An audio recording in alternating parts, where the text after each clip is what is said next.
में third year के student Rishabh ने अपने मुख्यमंत्री जी बातें करेंगे आपसे नशा मुक्ति पर, बाल विवाह जैसी कुप्रथा पर और साथ ही साथ दहेज प्रथा उन्मूलन पर भी बात करेंगे। और दीप प्रज्वलन के साथ शुभ शुरुआत, शुभ आगाज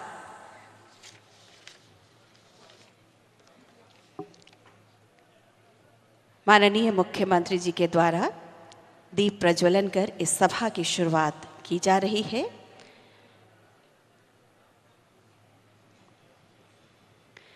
दीप प्रकाश का द्योतक है तो प्रकाश ज्ञान का। परमात्मा से हमें संपूर्ण ज्ञान मिले, इसलिए दीप जलाने की परंपरा रही है। समस्त कार्यों का शुभारंभ दीप प्रज्वलन से हम करते हैं या फिर शमा रोशन करते हैं, और यही कार्य शुभ शुरुआत आज इस सभा की जोरदार ताली आप सबकी ओर से शुभ आगाज हो चुका है। माननीय मुख्यमंत्री जी ने दीप प्रज्वलित किया और अब उप मुख्यमंत्री जी दीप प्रज्वलन में अपनी भूमिका निभा रहे हैं, साथ दे रहे हैं, और साथ ही उपस्थित हमारे माननीय आदरणीय भी इस कार्य को करेंगे। खोल दे पंख कहता है परिंदा, अभी और उड़ान बाकी है। जमीन नहीं है मंजिल मेरी, अभी तो पूरा आसमान बाकी है।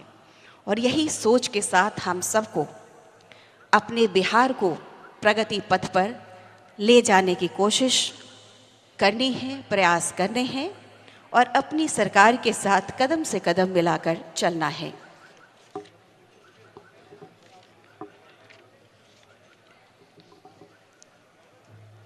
दीप प्रज्वलन के साथ ही शुभ शुरुआत इस सभा की हो गई।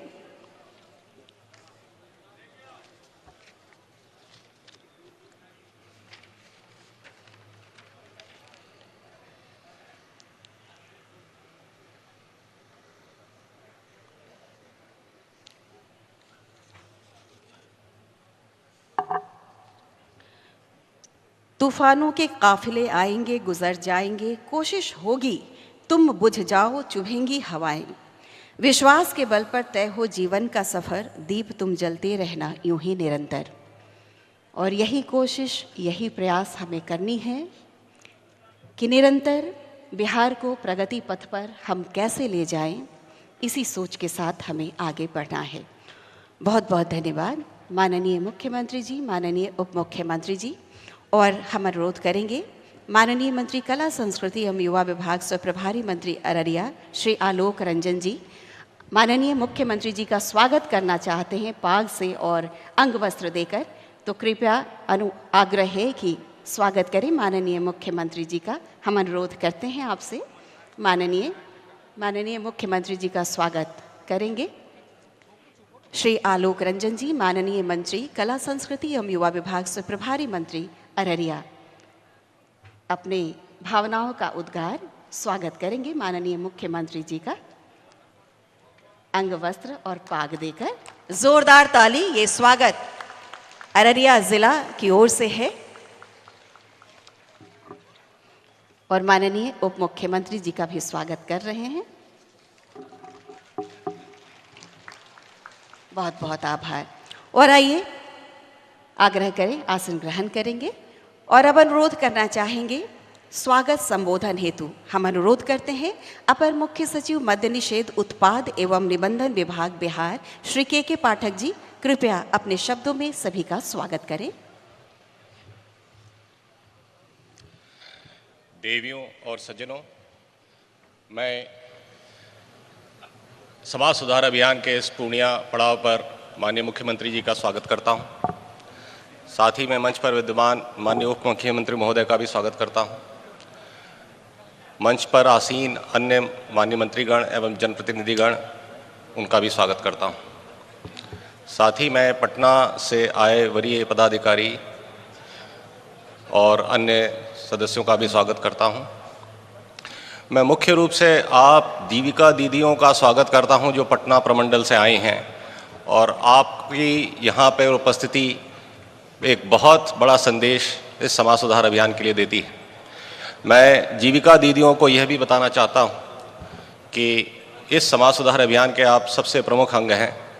इसकी सफलता या इसके चलते रहने का सारा दारोमदार आपके ऊपर है।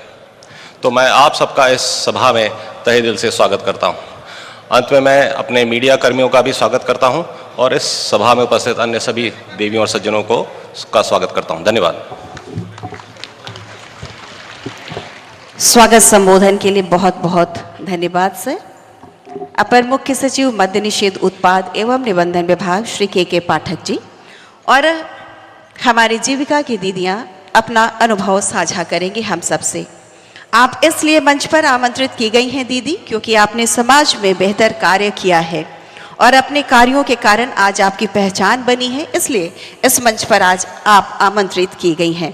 तो हम दीदियों के बारे में बताएं उससे पहले हम आपको बताना चाहेंगे कि इन दीदियों के ऊपर एक छोटी सी फिल्म बनी है 1 मिनट की और वह फिल्म ही सब कुछ बता देगी इन दीदियों के बारे में। सबसे पहले हम इस मंच पर आमंत्रित करने से पहले वीडियो को दिखाना चाहेंगे। श्रीमती मयंकी मुर्मू जी हैं, सतत जीविकोपार्जन योजना एवं बाल विवाह के लिए इन्होंने कार्य किए हैं। आप मनिहारी कटिहार से हैं, आइए इनके ऊपर आधारित यह फिल्म। मनिहारी प्रखंड कटिहार जिला की हैं। देसी शराब एवं ताड़ी का उत्पादन एवं बिक्री का काम करती थी। बिहार में शराब ताड़ी का कारोबार बंद होने के बाद दीदी ने सतत जीविकोपार्जन योजना से जुड़कर सिलाई का काम शुरू किया। सिलाई की कमाई से दीदी ने मुर्गी एवं बत्तख पालन एवं गाय पालन की भी शुरुआत की है। बेटे को स्कूल भी भेजती है। मयंकी मुर्मू की जीवन का ये बदलाव प्रेरणादायक है। शराब हम लोग बहुत बनाते थे तो कोई भी इज्जत नहीं करता था। अभी हम लोग सिलाई वाला काम करते हैं तो आदमी सब भी हमको इज्जत देता है। और शराब बेचते थे, काम करते थे तो कोई इज्जत नहीं देता था, लेकिन अब सिलाई मशीन के माध्यम से अपनी कमाई करते हैं तो सभी लोग समाज में इज्जत देते हैं। आइए सुनते हैं श्रीमती मयंकी मुर्मू दीदी को। माननीय मुख्यमंत्री एवं यहाँ पर आए हुए सभी दीदी भैया को मेरा प्रणाम। मैं मयंकी मुर्मू और SJY दीदी हूँ और कीर्ति जीविका स्वयं सहायता समूह की सदस्य हूँ और पूजा जीविका महिला ग्राम संगठन की भी सदस्य हूँ और मनिहारी प्रखंड कटिहार डिस्ट्रिक्ट से आई हूँ। और मेरे माँ बाबा बहुत गरीब हैं और मजदूर, छोटा सा एक मजदूर भी है और वे ताड़ी शराब दारू भी बनाते थे और मेरे पापा ताड़ी भी चुआते थे और उसी को बेचकर 10 रुपया बचत करते थे और मुझे पढ़ाते थे और मेरे छोटे भाई बहन को भी पढ़ाते थे। लेकिन मेरे माँ बाबा ना समझ होने के कारण मुझे छोटी उम्र में 14 साल की थी उस समय पढ़ाई की उम्र में मेरे माँ बाबा मुझे शादी करा दिया और शादी करने के बाद मुझे ये परिस्थिति में आई कि मेरी छोटी समस्या है, मेरी सौतेली सास होने के कारण मुझे घर से अलग कर दिया और हम दोनों बहुत दुखी से रहने लगे और दुखी होने पर मुझे आगे बढ़ने का साहस नहीं मिल रहा था तो मैंने अंधेरा छा दिया और मैंने आगे बढ़ने का कोई उपाय नहीं दिखाई दिया।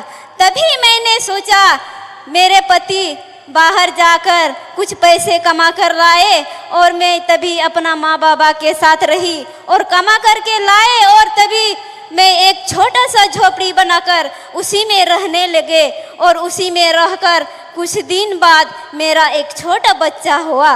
छोटा बच्चा होकर मैं और दिक्कत हो गई, ना काम करने के कारण और ना रोजगार के कारण मैं और आगे नहीं बढ़ पा रही थी।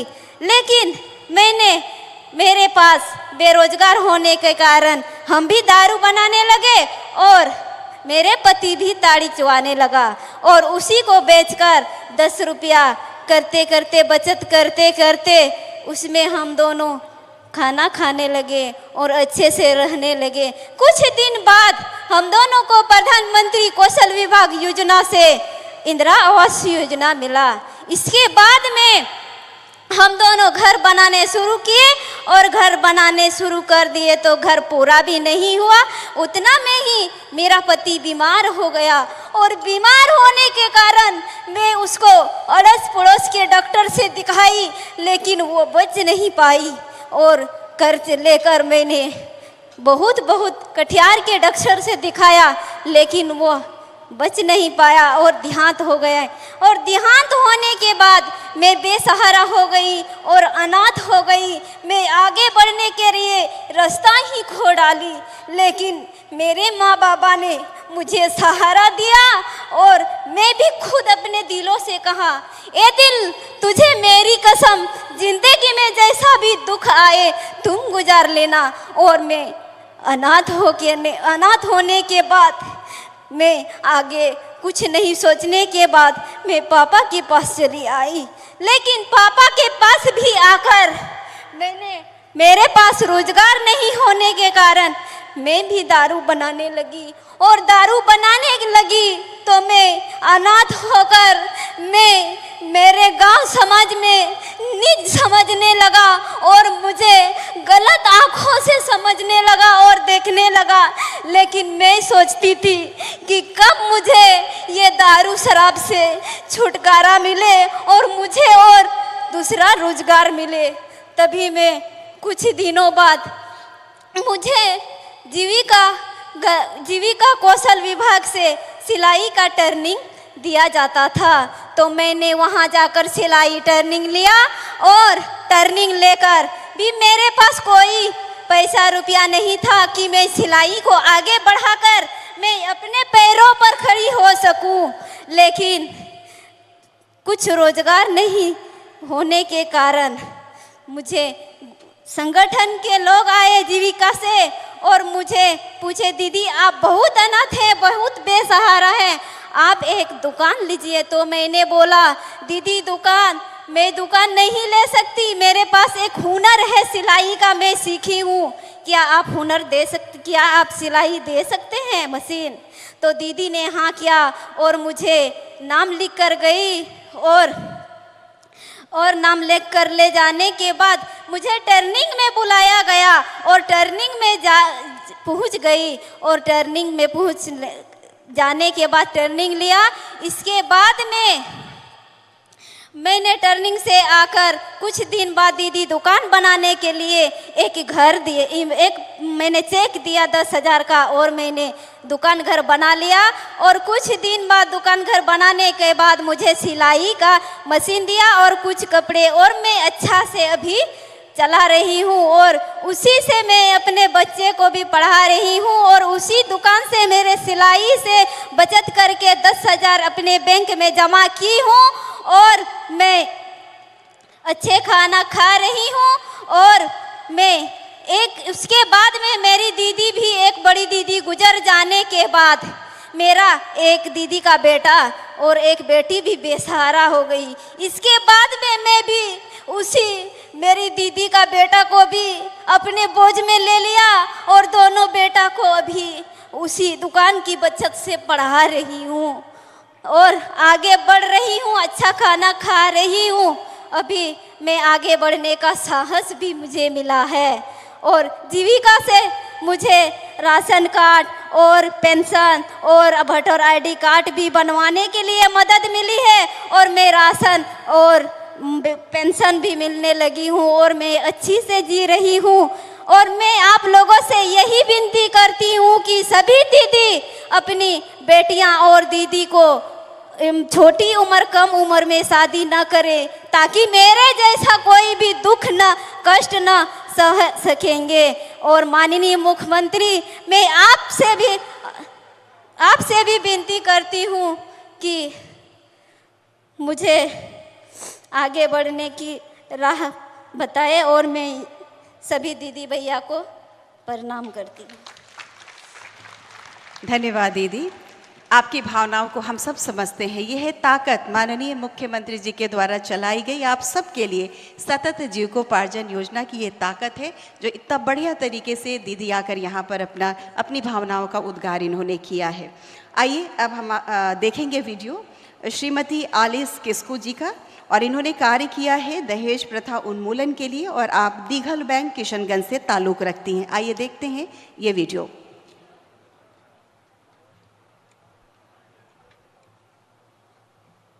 किशनगंज जिला के दीघल बैंक प्रखंड की रहने वाली आलिस किस्कू दीदी जीविका से जुड़कर अपने गांव समाज में दहेज प्रथा के खिलाफ मुहिम चला रही हैं।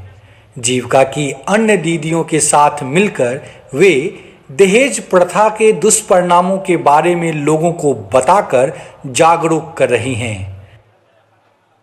सभी दीदी मिलकर के गांव-गांव आस पड़ोस में जाकर हम लोग जागरूक करते हैं और बिना दहेज का शादी के लिए सबको समझाते हैं। आइए अब सुनते हैं श्रीमती आलिस किस्कू दीदी को।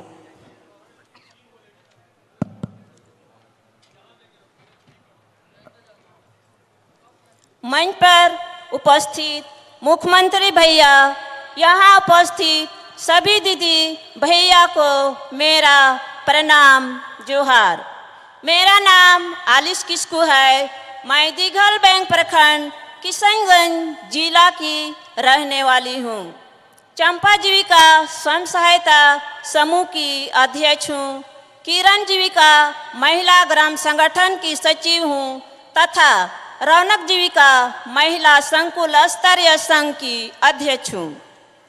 मैं 2014 दिसंबर से जीविका में जुड़ी हूँ। जीविका में जुड़ने से मेरा बदलाव मुझ में हिम्मत और हौसला मिली है। मैं 10 रुपया बचत करने की मुझ में आदत है। मैं अपना बचत की हिसाब किताब खुद कर लेती हूँ तथा बैंक से मेरा मान सम्मान मेरा जुड़ाव है। समाज में जीविका से जुड़ने के बाद मुझे मान सम्मान मिली है। राशन कार्ड के बारे में जानकारी मैं तो पहले सोचती थी राशन शायद उन लोगों को मिलता है जो 3 मंजिला और जमींदार लोग हैं। बाद में मुझे जानकारी मिली कि राशन उन लोगों को मिलता है जो गरीबी रेखा से आते हैं। और आज मैं आप लोगों के सामने जो मेरा अपना अनुभव है दहेज प्रथा के बारे में आप लोगों के सामने बताना चाहती हूँ। किस तरह हमारी समूह की दीदी ने मिलकर एक दीदी की बेटी की शादी बिना दहेज की करवाई है। जिस पंचायत में मेरा घर है वहाँ दहेज का बहुत प्रचलित था। तभी हमारी सदस्य दीदी शादी के लिए ऋण लिया करती थी और उन्हें चुकाने में कठिनाई सामना करना पड़ती थी। तभी हम लोगों ने यह निर्णय लिया कि दीदी हम अपने लड़का या लड़की की शादी बिना दहेज के ही करेंगे।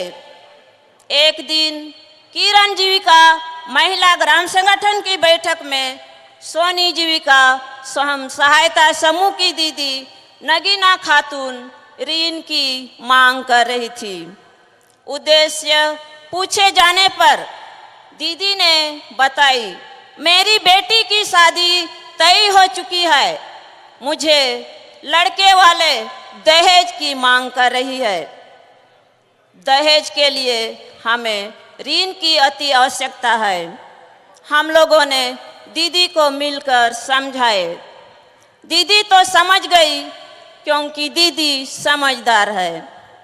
दीदी का कहना है कि दीदी हम तो समझते हैं लेकिन लड़के वाले को कैसे समझाएंगे।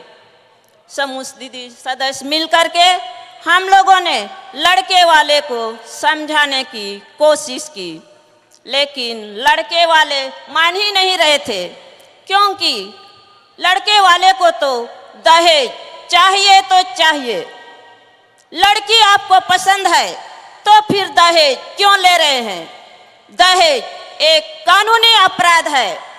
यदि आप दहेज को लेकर शादी करेंगे तो हमें प्रशासन से भी शिकायत कर सकते हैं और आपको जेल भुगतना पड़ेगा। बाद में लड़के के पिता मान गए और बिना दहेज की शादी एक मौलवी को बुला के दोनों लड़का लड़की की निकाह कराई गई। चाय बिस्किट से दीदी की बेटी की शादी हुई। शादी के 3 साल बीत गए। लड़की अभी ससुराल में खुशहाल जिंदगी बिता रही है। मैं खुद अपनी बेटा बेटी की शादी बिना दहेज के ही की है। मुख्यमंत्री भैया ने दहेज मुक्ति के लिए जो समाज सुधार अभियान चलाए हैं, उससे हम लोगों को बहुत ताकत मिली है। जब मुख्यमंत्री भैया हम लोगों के साथ है तो हमें डरने की अब कोई बात नहीं है। हम सब दीदी मिलकर आगे भी दहेज प्रथा के खिलाफ लड़ते रहेंगे। जीविका ने हम सबको एक साथ मिलकर काम करने का मौका दिया है। हम सब दीदी मिलकर दहेज प्रथा के खिलाफ काम करते रहेंगे। मैं मुख्यमंत्री भैया को दिल से धन्यवाद करती हूँ, नमन करती हूँ, कोटि कोटि नमन। इन्हीं शब्दों के साथ मैं अपनी वाणी को विराम देती हूँ। यहाँ आए सभी दीदी भैया को मेरा प्रणाम, जतो को जोहार। मंत्री कला जोरदार तालियों से स्वागत करें हम सब माननीय मुख्यमंत्री जी का।